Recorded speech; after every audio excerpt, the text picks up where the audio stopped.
Hi, today in this video I want to uncover for you a very typical tactics that will definitely help you to win more games. My name is Pavel Martinov and welcome you to my YouTube channel, and let's start to learn chess together.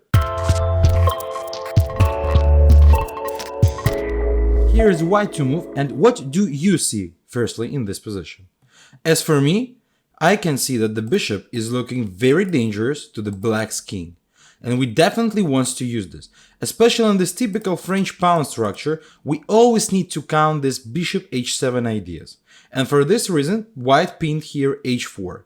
So white wants to control the g5 square just to prepare the sacrifice on h7 or to jump with the knight to g5.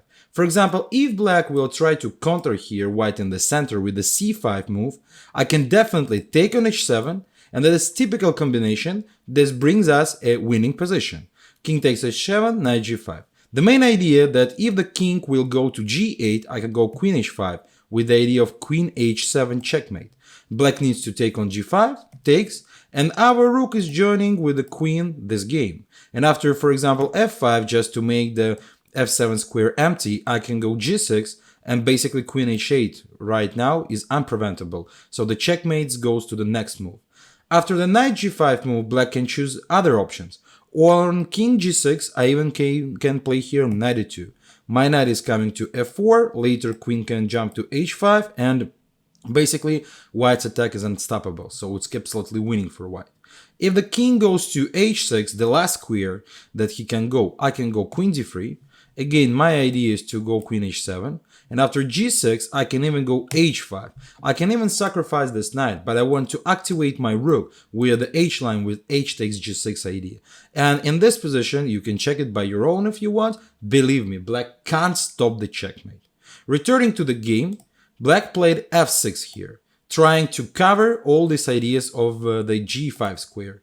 But here, bishop h7 is not works that much, but white's playing knight g5. Right now, right immediately. So here black made a mistake. The best move was to play h6 just to prevent all these ideas, and it can be some interesting position after knight h7 here, bishop g6. So black need to sacrifice this rook, but the knight on h7 looks really trapped. So d takes e5, knight c6, check here.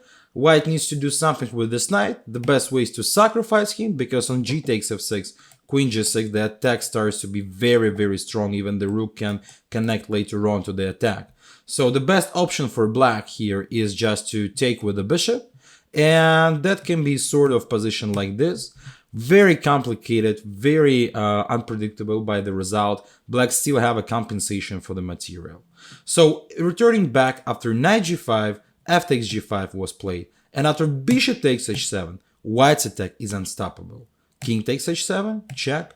If kings go here to g6, to these squares, I can go here, king f5, and just rook h3 with the checkmate rook f3.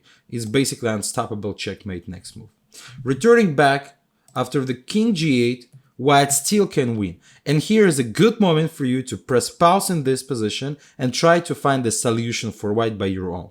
I will show you right now. It's again a typical combination that you definitely need to know to win more games in chess. So rook goes h8 right now in this position. We want to attract the king to go h8. Queen goes h5 check, king g8, and after g6, unfortunately for black, the king is blocked by these two pieces, and we are coming with queen h7 checkmate just on the second move. If the rook will try to make the f8 empty, it's still a checkmate on h8. So a very nice, short and sweet game that shows us these ideas of bishop takes h7, knight g5, h4 with connecting the rook to the attack. You definitely need to know this and use this in your own games to take more points. Hope that you will subscribe to my YouTube channel to uncover chess with me.